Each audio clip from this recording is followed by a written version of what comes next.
Okay, good afternoon, everybody. If I've taken out for the visitor. My name is Eamon, and I'm director of the Irish Centre for Social Gerontology, as well as being at the moment for the next few days head of the discipline of economics for about 10 more days.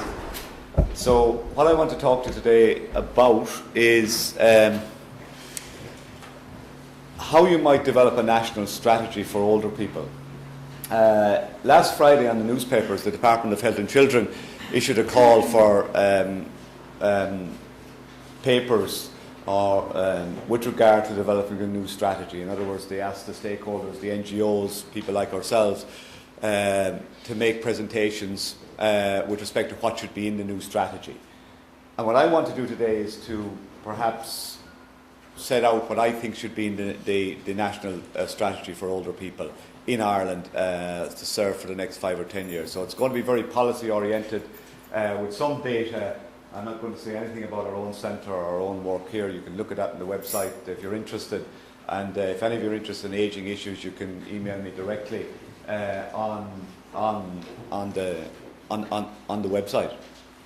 Now, provided I can work this. Yeah. Okay, so what I want to start with is to think about policy context. The policy context for older people is interesting in Ireland as it is everywhere.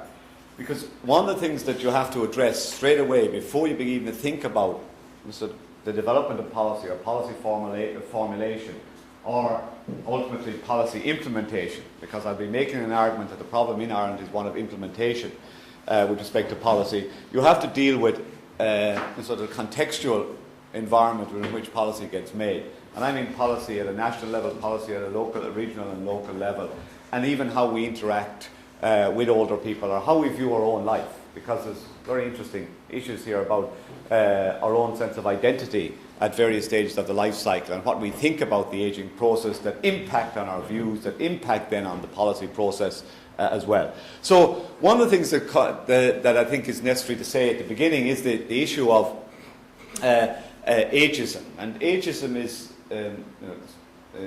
by nature discriminatory, where essentially we view older people as being less whole, less complete, less worthy, less citizens than people who are younger. And one of the issues that policy making you have to address is that there is evidence that there is a broad culture of ageism at work in respect to Irish society. Another issue we have to deal with is the sort of idea of older people as being a drain of resources. Now, in a sense, the last 5-10 years we haven't had to address these issues about intergenerational transfer of resources because there seems to be enough resources for everybody. Unlike, for example, in the US, where there has been conflict between the generations, and in the sense of deserving young and undeserving old. And lately, in the US, a view that the old have done disproportionately well from resources because of the strength of the lobby groups there, so-called grey power at work there.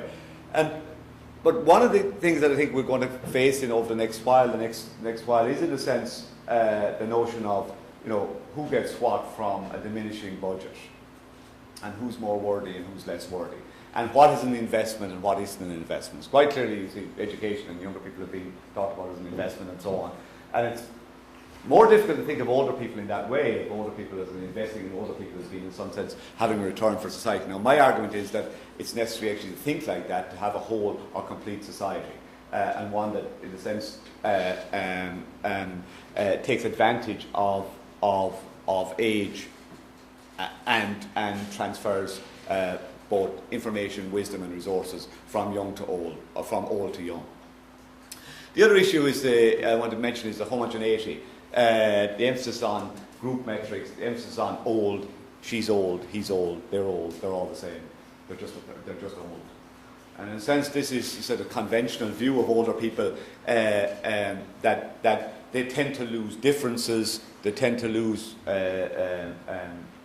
sense of identity, sense of self that's so important for all of us as we go through life, that in the sense that we each have individual preferences. When people talk about older people, they talk about group preferences.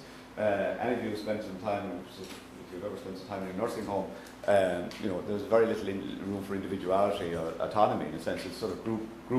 Your time to get up in the morning, your time to be put back into bed, your time for everything, and everybody's the same. Your preferences essentially dissolve, dissipate.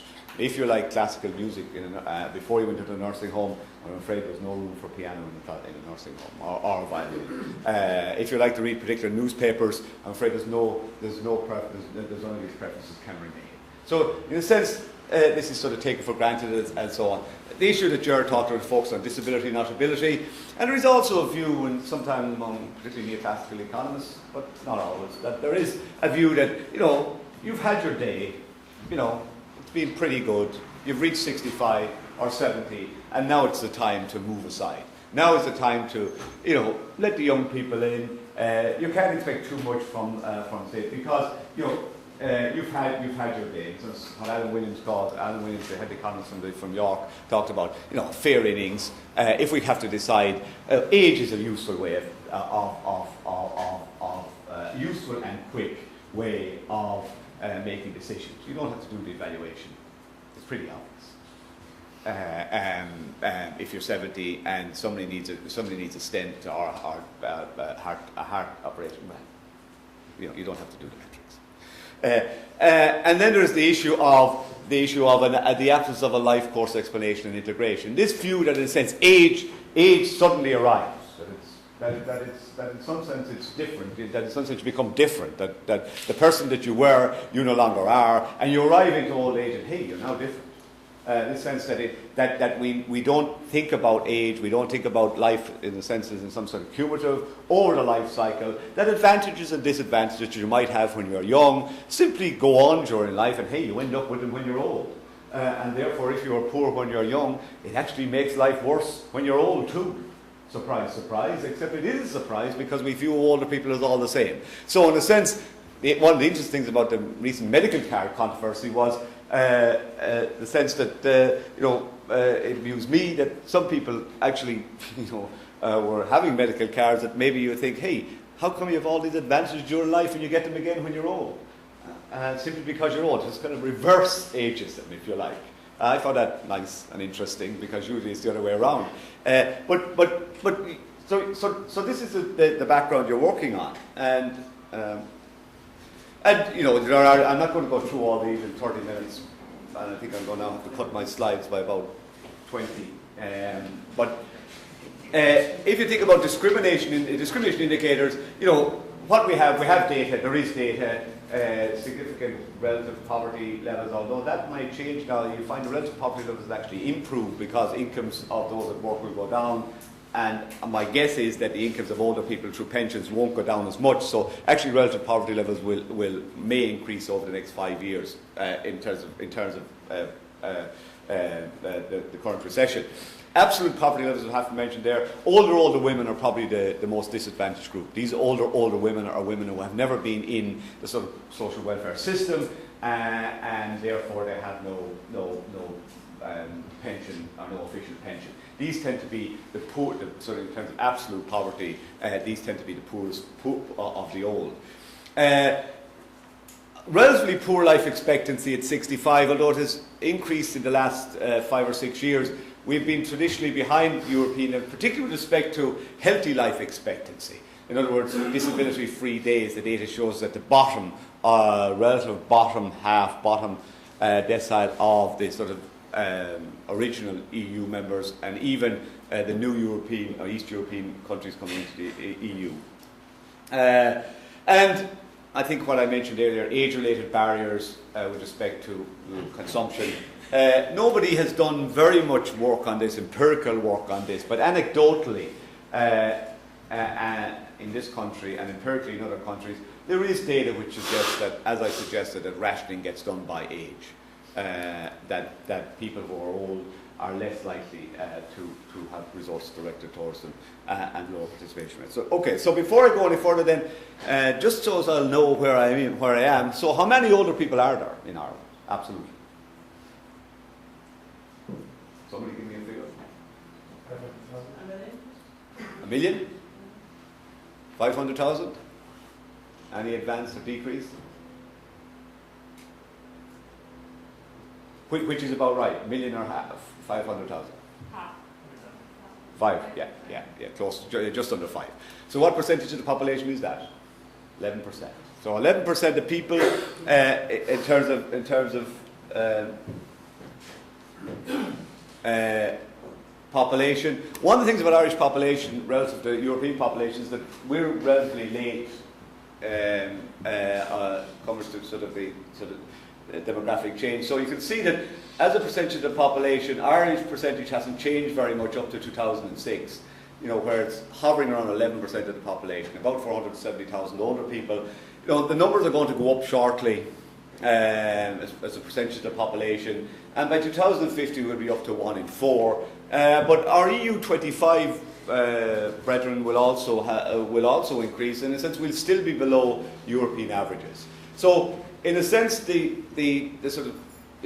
demographic challenge, in a sense, that some economists talk about, Ireland is sort of lagging in terms of numbers, so in a sense there's more time to prepare. Although I did write a piece in the 1990s about financing long-term care, and my argument was we have lots of time to prepare for this, but given that nothing has happened since that was published in 1993, and I find myself in the year 2009 thinking we better hurry up in respect to policy, because I'd say a bit more about policy. We did a piece of work in 95 where we laid out what there should be a social insurance system for financing long-term care, but we've done nothing about that. So you can see these are the numbers. Life expectancy, give me an estimate of life expectancy when you reach 65. How much longer would you expect to live? 10, 20 or 25? 10. So if you're a male, as usual, you tend to live less than females. Life is tougher. So, and in terms of these are 65 male, 65 female. You can see, and the reason I give 2001, 2003 is because there's been a significant change between 2001 and 2005, 2005-7 is the data. That data earlier in 2001 hadn't changed for at least 3 or 4 decades. Nothing much happened. So something's happening here with the sort of life expectancy at 65 and 75. We're still lagging behind, but you can see that in terms of life expectancy, that's why people worry about the numbers and so on. So, since the numbers are going to create issues. Now, in terms of issues, normally these are seen as negative issues in terms of resources and pensions, and I'm not going to rehearse all that and the difficulty. At the moment, we have 4.5, 4.6 older workers for every one pensioner. In 20, 30 years' time, we're going to have 2 to 1, and that's the difficulty, and economists worry about that, and rightly so. But in a sense, you could also turn around completely this and say, hey, isn't this wonderful? Look at how many of us are going to be here, and look at what we can do. Look at what we're doing already. And sort of what we're doing already is that there's going to be more of us, and hey, we're going to be consuming much more, and we're going to be consuming different products, and and the likelihood, well, we thought we would until our pensions decimated in the last 6 months, we're going to be have the ability to sort of consume.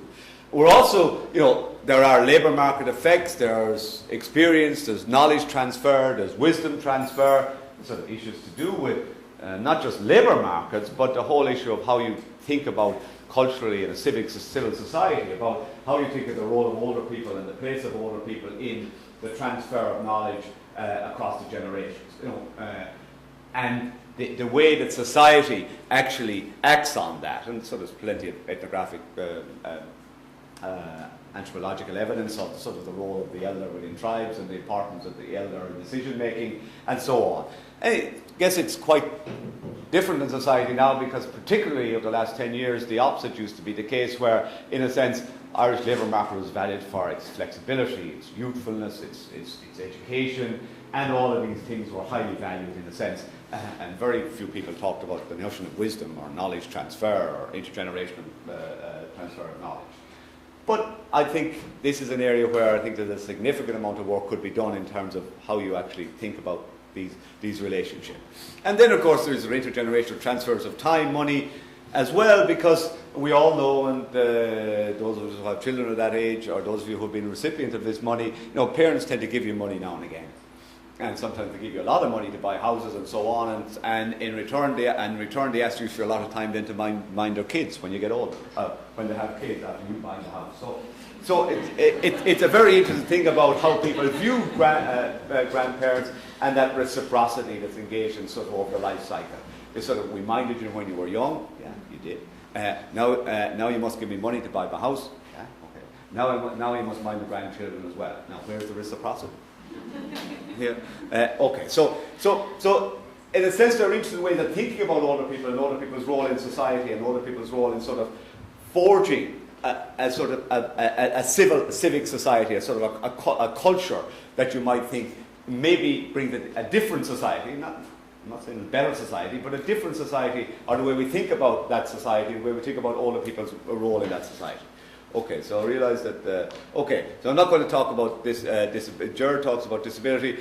Official data says it's about 130,000 older people with some form of disability. That's about 1 in 3. Disability increases with age. People have multiple disabilities. Sometimes those multiple disabilities are linked to acute illness and so on.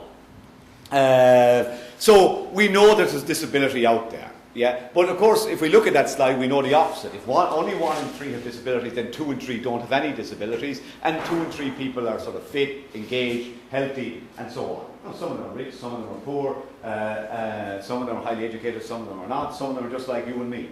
Yeah, but in other words, they're citizens. And as I said at the beginning, they're heterogeneous. They're not homogeneous in the way we think about it. But I guess the point I'm trying to make now is in the sense that when we think about older people and we think about the nature of public policy for older people, how we've done that is to think about older people as recipients, some sense of being disabled, of being unable to do things without us helping them.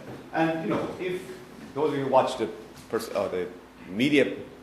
The media presentation of older people, particularly over the last year or so, when the issues of the medical cards or nursing home scandals, if you turn on the news, I used to be to show an older person and a frail older person, very much dependent and so on, and certainly there is a view then that when we have public policy for older people, that it's older people for this sort of dependent population. Yeah, that this is when we talk about policy. Well, let's have a policy for those people who are vulnerable. Absolutely right, but it does impact on the sort of policy that you have if you frame it only for these people that you think are in a sense deserving of a policy or needing a policy. So these are just some numbers. We know that there are 150,000 carers. We did some work with ESRI back when we were doing some work in dementia. Did some work on carers. We know that there are about 100,000 carers. And then we have various estimates of the number of people who require care in the community. And some estimates suggest at the top end is about 90,000 people who require care. That fits in with the 100,000 carers because people can be caring for more than one person. My view is about 13,000 people require a lot of care living at home. The Mercer report consultants who did a similar piece of work said it's about 31,000. And that 31,000 is made up of, in my view, very highly and not so highly. So, anything up to 31,000. And then there are about 20,000 older people in long-stay care, living in residential home. Now, actually, public policy, by and large, gets made for the last group. Public policy in Ireland for older people has mainly dealt with the 20,000 so older people that are in long-stay care. And it's not just the sort of perception that we might have through sort of nursing home scandals or the images of disability we see, but it's also in the way resources are allocated. Most resources are being allocated to dealing with the 20,000 or so older people being in long-stay care. And it's very much solely directed at care. That is what public policy has been about, by and large. So, in summary, we've got about 500,000. We've got about 300. We've got about just under 400,000 are fit and well. Just about 100,000 need some sort of care. Just about 20,000 of those are in long-stay care, and about another 30,000 at most need care. These are the figures. Most of the people who are caring, I say that most of the people who are living at home get looked after by families, and families, essentially are the residual here. governments take the view, governments is by and large taking the view that if you're not in a long-stay residential home, that families have responsibility to look after. Because by and large, community care system has been left undeveloped, has been narrowed to narrowed to sort of to public health nurse and home health. So, in the absence of a comprehensive strategy for caring for older people, it's families who do it. And of course, you know, when I say families, it's been mainly women. And this is the work we did on, this is specific to people with dementia now. It's been mainly women. It's been mainly women between the age of 40 to 54.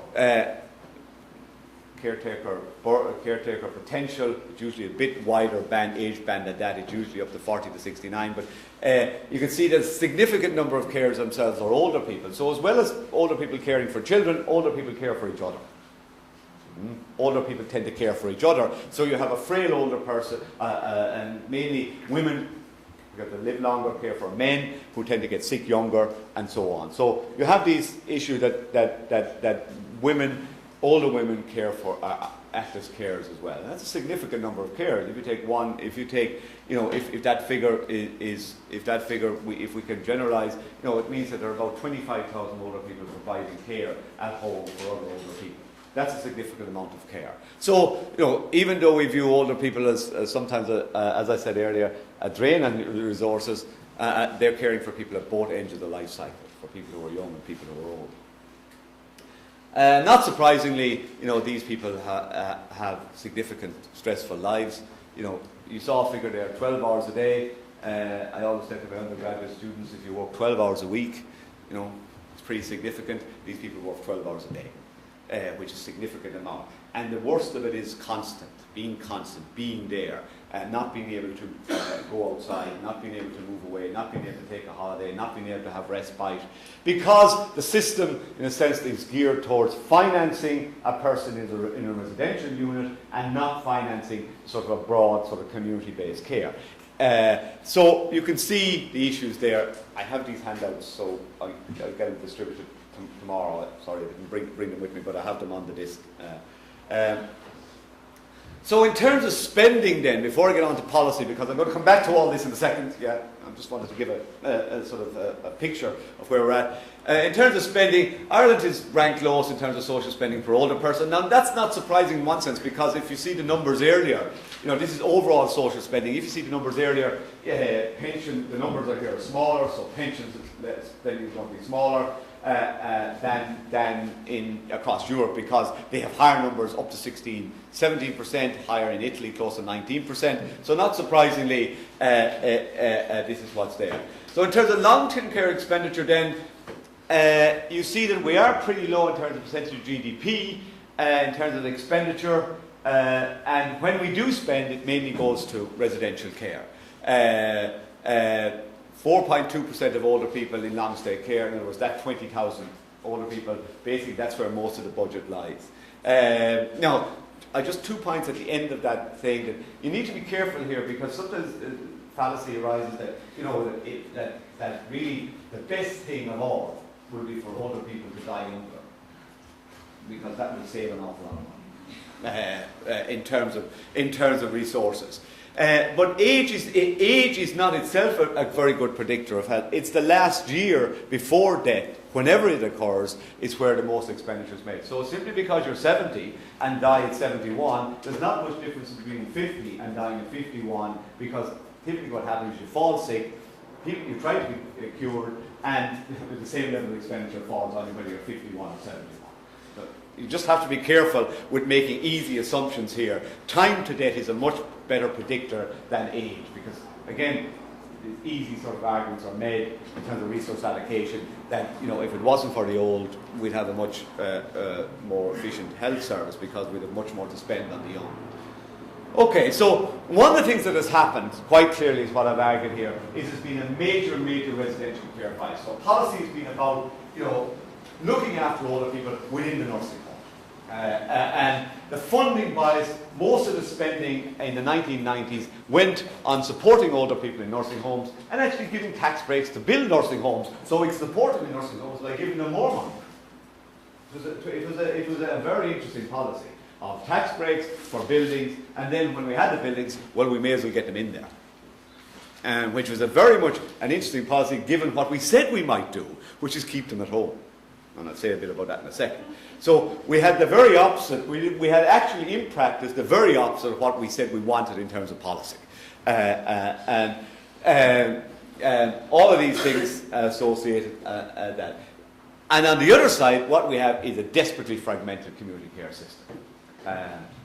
We have a community care system that's under-resourced despite recent changes with respect to home care packages. The home care packages are a recent attempt by government to give people money up to €500 a week to let them spend it at home and keep them at home and buying support services. It's basically provider bureaucrat driven. It's the 9 to 5. It's the 9 to 5 service. In other words, if you do have to need something, you better be between 9 and 5 because we won't be there after 5. So if you need twilight care, if you need help getting up or going to bed, or if you need help overnight, no, it's not going to be there because the supplier says that really the model we have is a 9 to 5 model. So it's very much provider driven. It's not responsive to needs of all. Older people are simply recipients. Older people are not partner. Older people do not set the agenda. Older people are seen as outside the process. Some sense of passive receipt of services. There's poor support for carers, poor coordination, and more importantly, the misnamed care in the community care. Care is no more community it simply doesn't exist within communities. It doesn't involve community. It doesn't want community there. It's simply care in people's homes, and communities are not engaged. And this, to me, is a huge opportunity. I mean, one of the things that Gemma and myself are beginning to look at is how you think about innovation to sort of bring communities back into community care. Because, as an example, one of the things, for example, having a person with dementia living at home, and if that person, for example, gets wandering or restless, or if you want them to maintain visibility, the community must be engaged. It's simply not possible to have dementia and wander and be restless and live in communities and for the community not to notice you. And in a sense, and the difficulty is that the way we set up policies, that we almost say that really you shouldn't really get out in communities, and really communities shouldn't get engaged because this is about family care or it's about individual responsibility. There's been a major shift in the way we think about care in the community. Care in the community is atomized, it's individualized, it's put back into families, and communities have been by and large taken out. And that's really where I think we need to think about policy change. So what have we got then in terms of policy? Well, we're operating on the basis of a policy document that's 20 years old, 21, 22 years old, called The Years Ahead, and that was published in 1987, and that's all about care. So that document, when it was published, simply didn't engage with older people as being anything else but in need of care and attention. It, by and large, ignored older people who were well. It, by and large, ignored income. It, by and large, ignored advantages, disadvantages. It didn't include the life cycle or any of it. It simply said, we need to care for people, older people. And where should we care? It said we should care in the community. And we should have this thing called a community hospital that was engaged in the community and just all sweetness of life and people who visit and so on. And of course we did the very opposite. We did absolutely the very opposite in terms of policy. We funded residential care. We didn't fund community care. We kept the reliance on family. And we had huge policy implementation problems, which raises really interesting issues that some of you may be researching about the issue of policy formulation, policy implementation, and where policy gets made and who impacts on it. Well, we followed up that early this decade by a recent health strategy, not an ageing strategy, where we went a little bit modern. And we talked about quality of life issues and holistic issues and person-centered issues and consumerism, and then we frankly forgot about that again.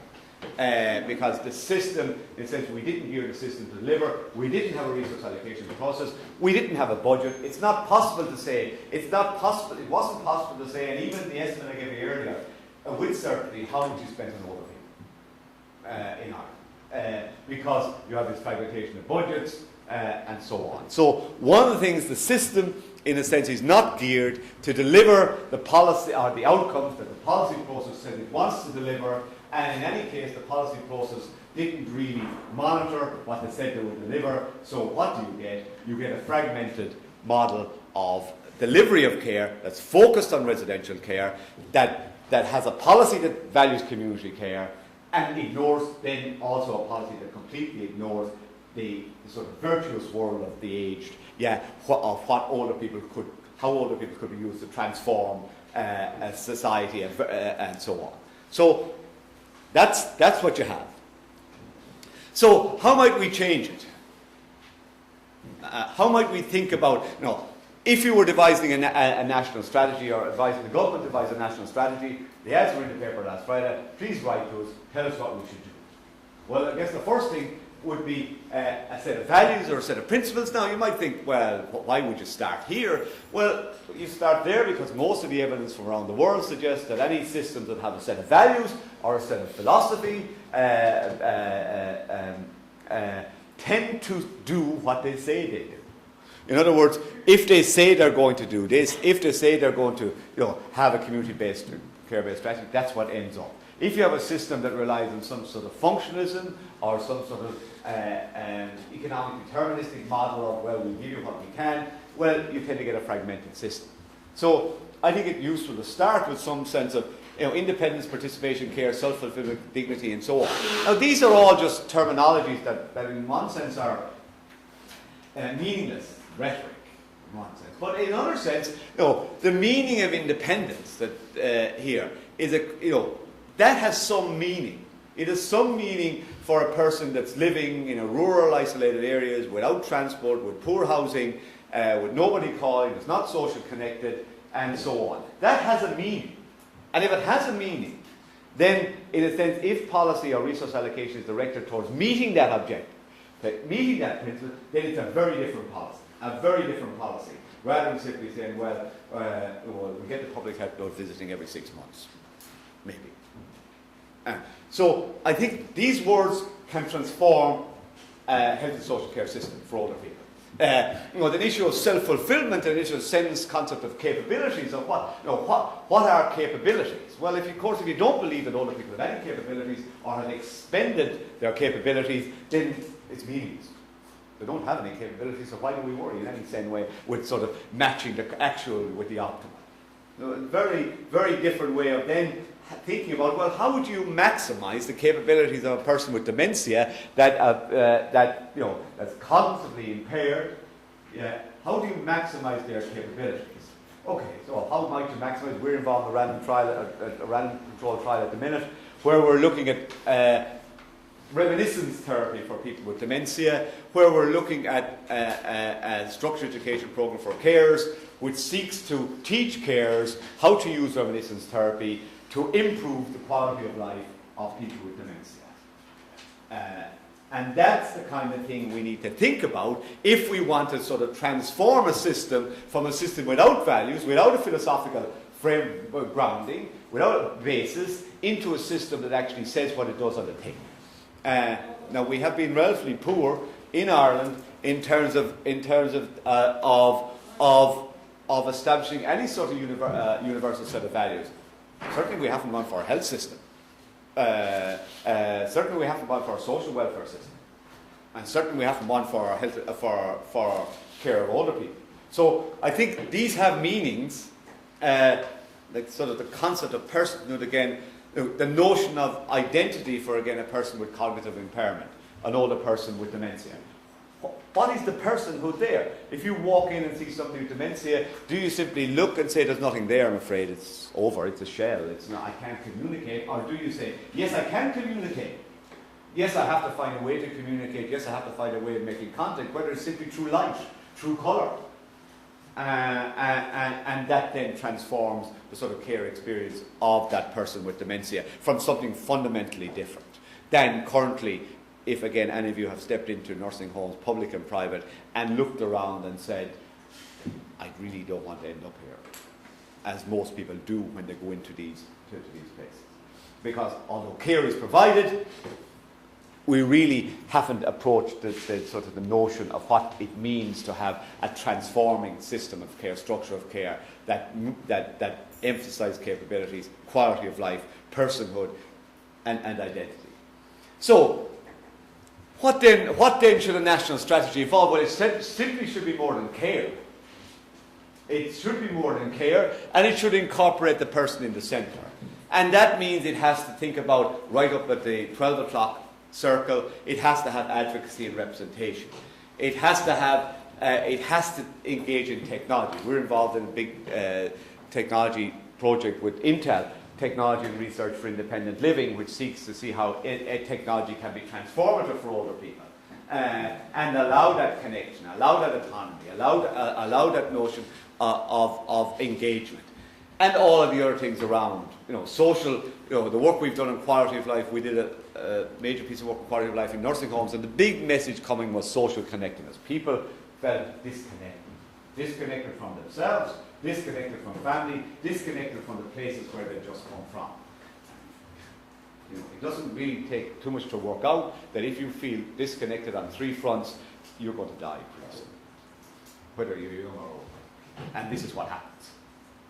So you have all of these elements. Health is important, sport, housing, physical environment, including sort of transport, income matters, of course. All of these matters have to be part of a national strategy, an evolving national strategy, and the whole issue of coordination and integration. There's so many dimensions to all these. It's now 3:30. I have about 5 more minutes. You can't imagine. There's so many depth if we're to go down each of those. We'd have to explore what each of them means. But for sure, it's more than about care. It's. Pardon? Okay, great. Yeah. Oh, great. Yeah. So how do we think about a way forward here? Well, I think one of the things we have to address is ageism. Ageism is significant. I'm not sure, whether we're being effectively addressing it with the current strategy of posters and so on like this. I think it has to be at a national level. I think it has to go down through organisations. I think it has to be used in legislative, in terms of legislation, in terms of regulation. But ageism continues to be a problem where people simply don't realise that they are being ageist. And again, look at the newspaper. We need to look at newspapers, how older people are characterised, in terms of even just their names and so on. I think the significant older people involvement in economic, social, civic and cultural life. We just finished an evaluation of an artistic festival called Bealtaine for older people. And we found significant advantages from older people's participation in that festival, in terms of impact on quality of life, impact on their social connectedness, particularly on those 2 areas. That, in other words, this was a festival that happens every month. It's designed to engage older people in the arts, and for the arts to engage older people. And we found significant impacts. Older people as being sort of engaged in this case, cultural life. So these are. These you can do cost benefit analysis on this. You can measure the impact of people's engagement in various festivals. And the notion of the life course perspective, the notion of how inequality matters when you're young to when you're old, the notion of health promotion and engagement and so on at various stages of the life cycle. And this engagement, in a sense, is not just an engagement at a policy level; it's engagement at the notion of the individual. Now, what is my perception of age now? Long past midlife, to what it was, in a sense, 10, 20 years ago. When I first, 1987, I hope that's only 20 years ago, did my first piece of work on older people. I mean, I now have a different perception of age because, I'm now beginning to think about, early retirement. It's how people view themselves as part of that process, their own view of themselves as part of the sort of age, and how age. I mean, if I was to say to you now, really what you should all be doing now at your age is getting a pension for yourself. Well, maybe not anymore. But you can imagine if what your parents always said, you need to get a pension and you need to save and so on like that. And of course you said, well, I'm never going to grow old, really, and like I only think of today and so on. So I think there is interesting issues about how we view ourselves, let alone how policy views age as part of the sort of the scramble for resources and the scramble in terms of resource allocation. I think there is a huge need to see old age in terms of a capabilities framework, and that capabilities framework is about what older people can do as much as what they cannot do. And that's what I hope the national strategy might engage with, in a sense, that reciprocity, that engagement of what it means, what intergenerational transfers mean. Where did they originate from? Is it just reciprocity, or are there emotional ties that bind? And all of these issues that help us explain the system we have. Because I've heard, for example, in the last while about policy, that we should really take families out of this. We're better off going to a sort of Scandinavian model where the state looks after everybody. I'm not so sure. I'm not so sure, for example, culturally, what sort of relationships do we want parents to have with children, and children to have with parents, and children to have with grandparents, and what sort of responsibilities would we as a society want to have, in terms of ongoing responsibilities, in terms of looking after parents. What amount of time can you give? Should you give? And is it not? Or are we better off going to some sort of Scandinavian model where we pay people to look after other people's older people, and we pay others to look after my older? So is that the society we want? I think these are fundamental questions before we think about financing long-stay care or what sort of system, because they impact on not just the care of older people, but how we view ourselves and the kind of relation over time, and how also the relationship across the generations. So I think we need a comprehensive, holistic strategy. I have more, but I'm going to stop there now. That was kind of a little bit fragmented in itself, but it was meant to sort of give you a feel for how exciting it is to be working in this area, and how interesting it is, and how potentially you can make an impact in this area. Because even though there hasn't been a lot of work on older people, and we have some time to get it right, and we do need people, in a sense, including the sort of research, the evaluation, the policy analysis, the empirical analysis, to get it to that point. So thanks.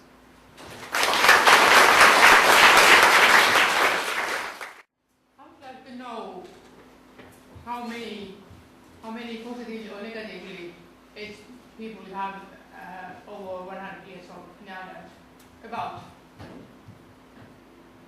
I wasn't prepared for this question, but I would say about 15 to 20.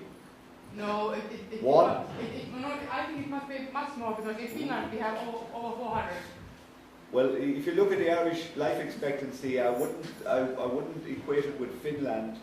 In terms of, if you look at healthy life expectancy and life expectancy generally, our data has been exceptionally poor relative to other European countries.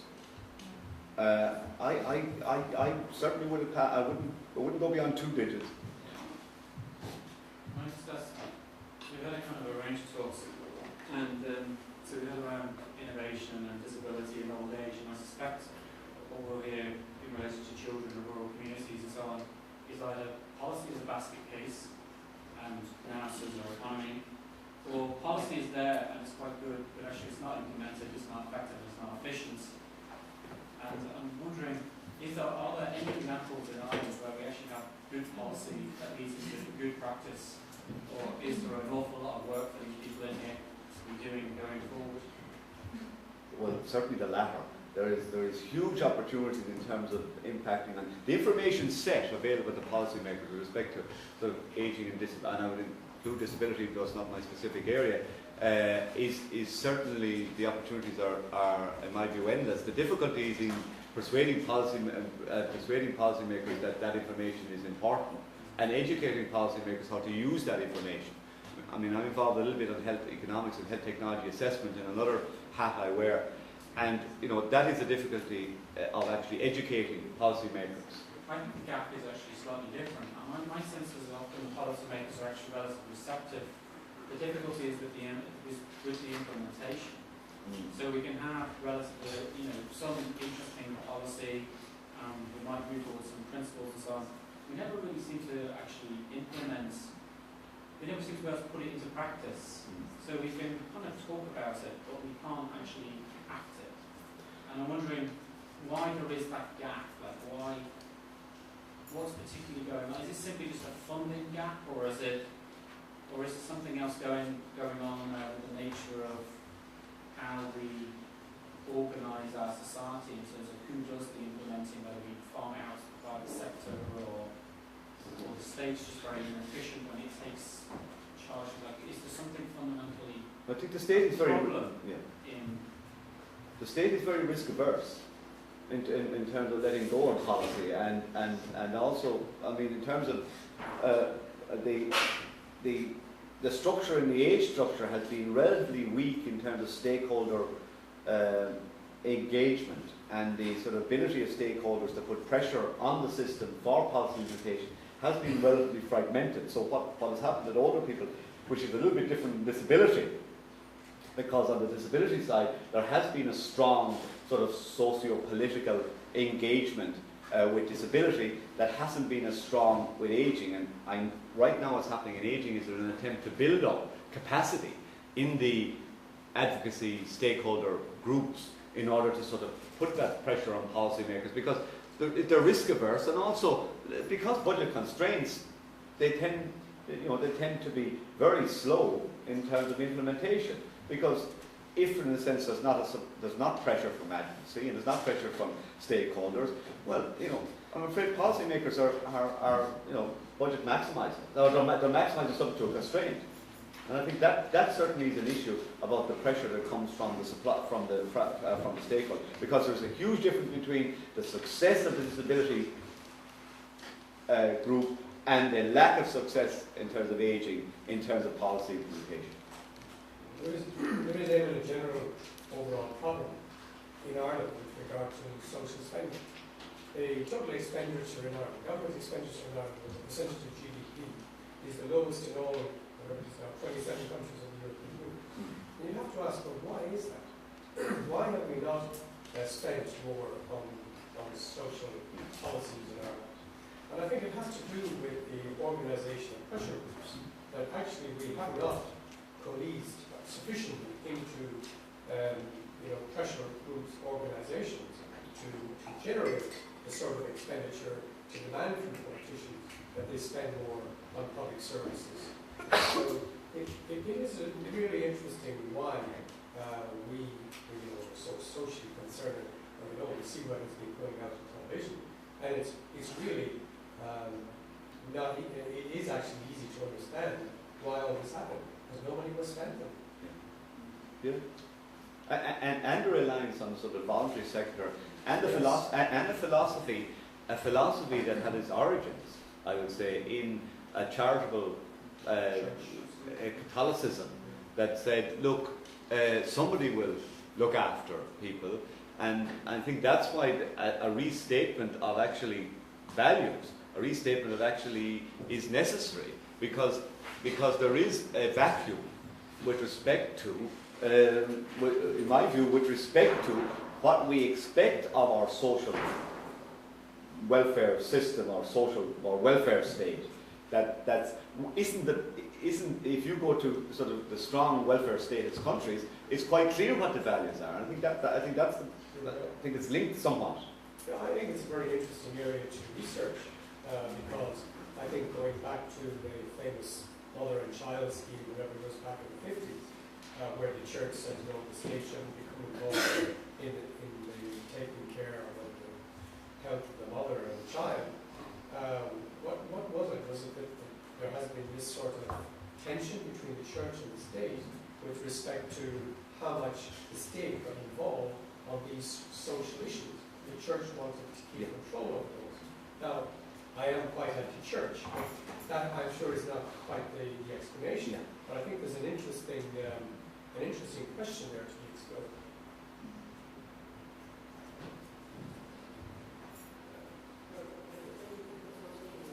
if anybody wants to, if anybody's interested, I'm around all week. So I'm just upstairs, it's the second floor, and I'll be around with some of the talks if you want to chat. Okay? Thanks very much.